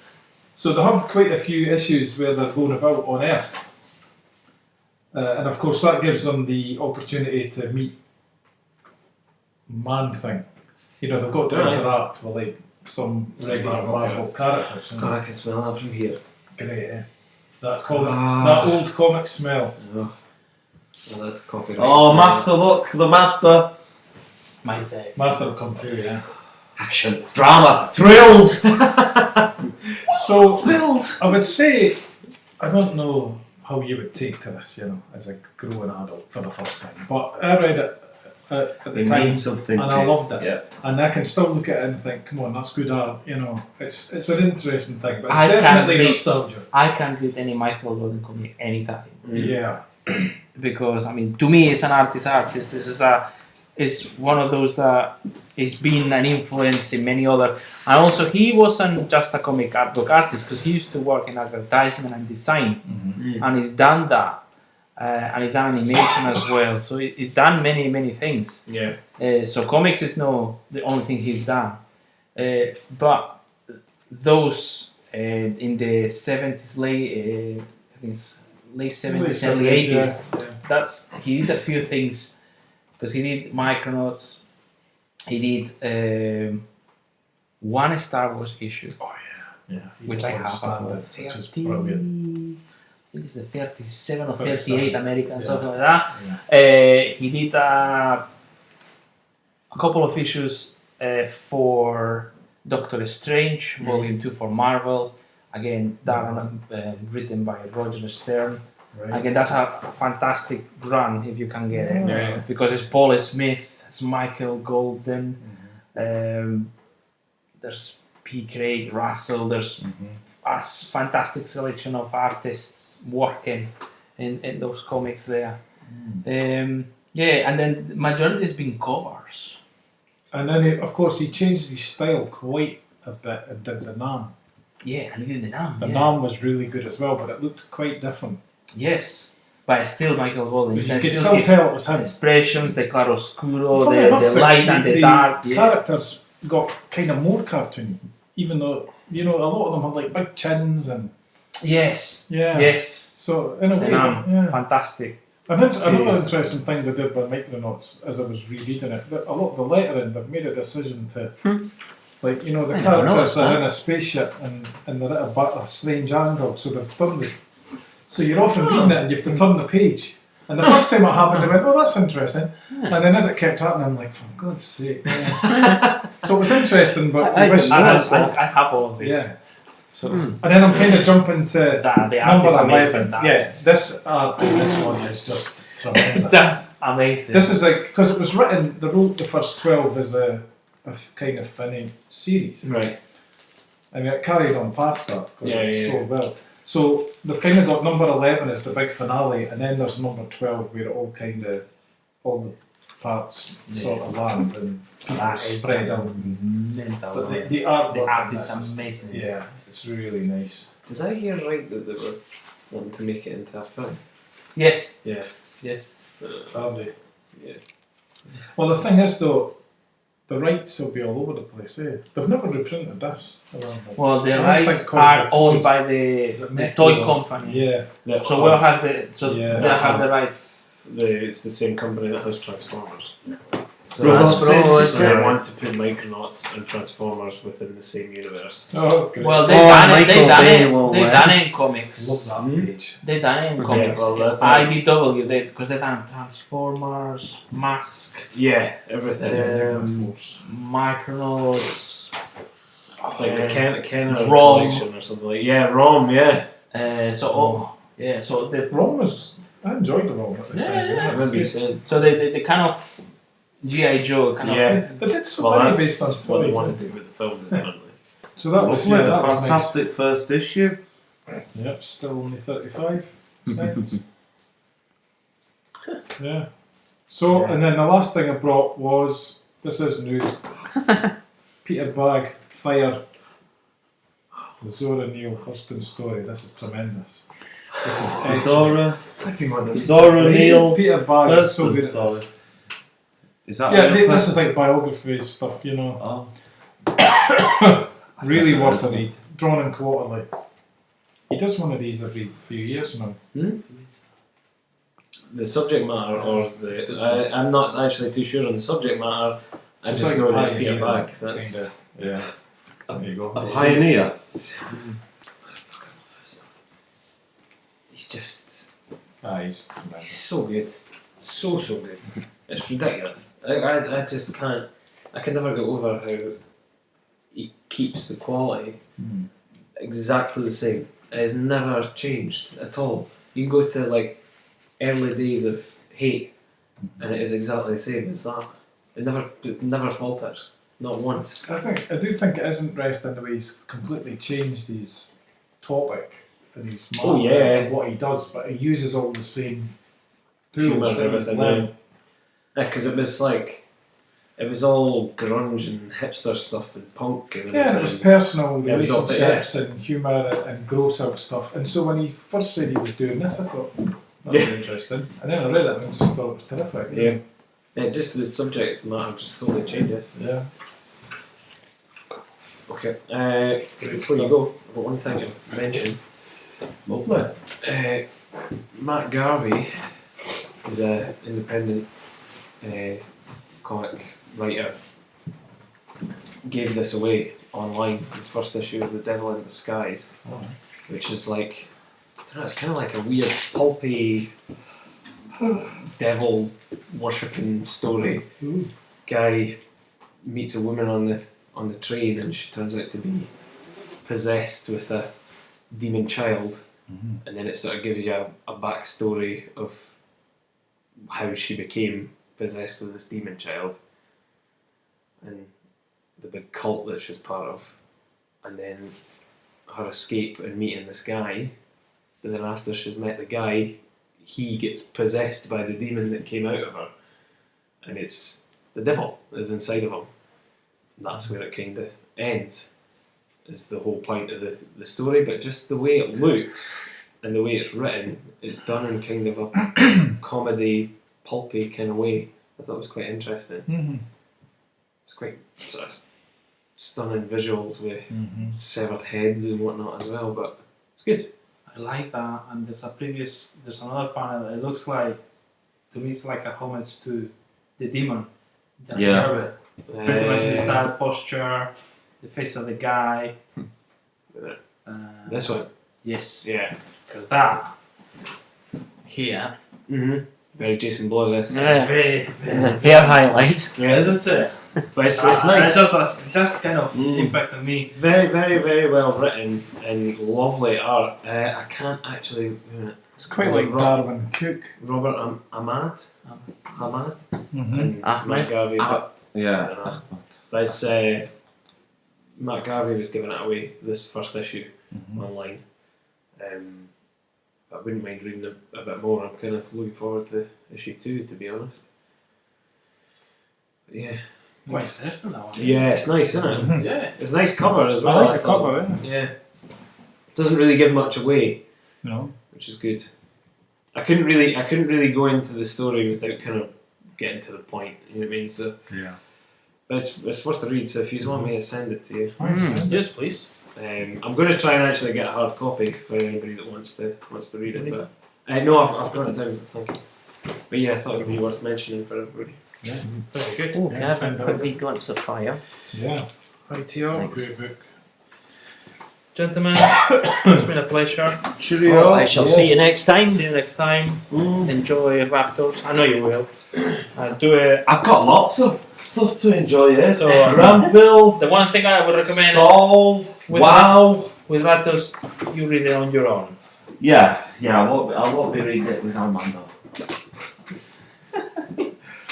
Nora Miller sent us a question. I asked it on Twitter if anybody had any questions for us to send them What's on. going to be? If I asked if anybody had any questions for us, if they could just send them on, but it's just any questions. So it doesn't necessarily have to be tops. What is your blood type? So you're going to be serious, is it? No, not in the slightest.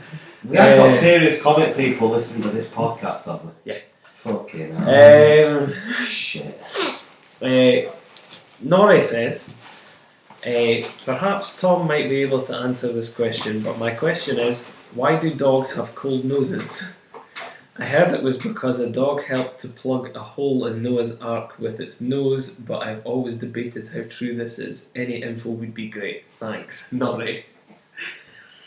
Nose is always wet because it emphasises the smell when that wetness is easy to get cold. Is that the final answer you go with? Sounds. It's not just dogs, it's lots of mammals with wet noses. Plus with ours, our nose kind of sticks out a wee bit and it loses a lot of heat. There's not as many blood vessels here as there would be inside here. I never got I bet you weren't expecting a serious answer here, and it's come. Brilliant. I never got a defining answer on it. Every time I looked it up, I got like 40 different answers. There's like, it's to help them with their scent, it's to help them keep hydrated. They mainly have it because they lick their nose constantly. They get it because it's the one part of their face that sticks out and it's the moisture goes on. I got Panting helps them dehydrate more, helps them cool down more than their nose. They don't really have the same sort of sweat glands we would have, but it usually helps them just to pant it out.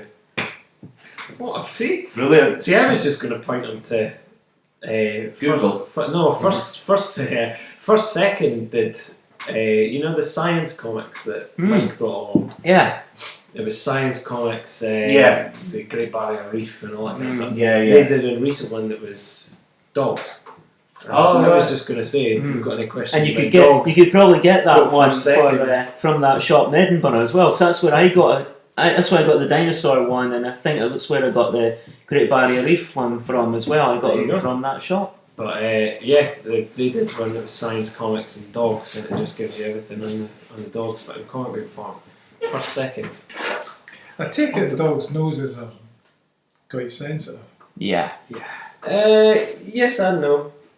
If the dogs that Very I've got, sensitive. See, when I was a kid, I had a cat, and having been brought up on so you go Nori. Tom and Jerry and Spike, Yeah. and the natural order of things being That time Tom attacking bit cats. Spike on the nose. That would have been sore. Well, that's kind of stole my thunder because my cat was a house cat, and one time a dog just ran in the house, and I panicked. I was like, "Oh God, a dog!" And my cat just looked and just didn't miss a beat and just got the claws up and went right in its nose, and the dog went and just shot up the house. It all happened so quick. Also, I saw my cat's confident because it's in its territory. Yeah, whereas the it dog's was just like, like, you get the hell out. yeah. Yeah. See this all smells of meat. It's a bit of a bad combination when a dog's sort of business end is its mouth and its nose. Business end is in food wise. Yeah. So it goes straight in there. A cat, if it was to do something like that, it would use its paws. Yeah. So it doesn't want to get anything damaged. Yeah, they don't kill by biting, whereas they don't wrestle their prey by biting, but dogs do. Yeah, right. So the cat's main way of defence would be to swipe, Exactly. and the dog, first thing it puts towards the cat is its nose. So it's a bit of a bad combination. It's Mecca is leaving itself vulnerable, isn't it? Yeah. It's a funny one because the dogs that I walk, my God, they just plough right in with the nose as if it's got no feeling to it whatsoever. You could have like the biggest, hardest bit of ground and there's balls on the ground and they just go straight in for it. So it doesn't ever seem sensitive to me, to be honest. And if Matthew had anything to go on, I could throw a tennis ball on hard concrete and they just go straight in for it and get back up as if to say, another! So, yeah. On the nose subject, if you're ever unfortunate enough to be attacked by anything like a bear or a shark, Smack it in the nose. yeah, Yeah, that's where a smack lot it of straight in the the nose. sensitive senses are. Smack the nose. Yep. Yeah, smash it straight in the nose. There was a diver who was saved. There was a diver who was saved out in. Oh God, where was it? Someplace out in Korea or something like that. I can't remember. He was out diving in this. I can't remember the name of this beast, the actual specific type of shark, but it came straight heading fast for him. And his only reaction was to put his hand out because he couldn't, obviously he can't swing in water, so he just put his hand out and it ran straight into his hand and then just backed off. And that was it. It was, you know, they gave him the time to swim and get back up It's onto like the boat. Jaws, Did George get? Did he get clobbered on the nose? He gets a big kick. Jaws! Did he get kicked in the nose? Jaws the shark. Yeah. Does he get kicked in the nose? Jaws. just Jaws. Jaws. And if it was a crocodile, that wouldn't work. Go for its eye. Its eyes are its Actually, I wonderful think a good spot. way to do it is to get like one of those big canisters and then put that in its mouth. And then when it comes Shoot back, it from a distance. aim it and go, what is it, you bastard? One shot left. Son of a- Swear at it, bang. Then it'll flop. Right. Thanks, Tom. Right. Thank you. Yeah, there's been a lot of good books shared. Don't Today, forget, do not pull the seal off before Oh. you get up to that point. You mean don't take the sticker off? I don't do that either, but I mean, Oh, right, no, don't cheat by it. Yeah, don't spoil it for yourself. Yeah, them Kirby.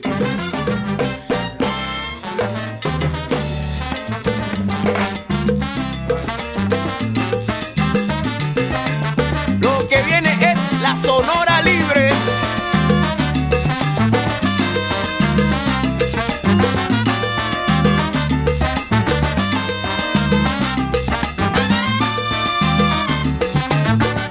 Continue to stay up to date with That Comic Smell on Twitter @ThatComicSmell. You can also send us any comments or queries at thatcomicsmell@gmail.com. To listen to our previous episodes or to follow us or subscribe, you can reach us at SoundCloud, YouTube and iTunes. Thanks for listening.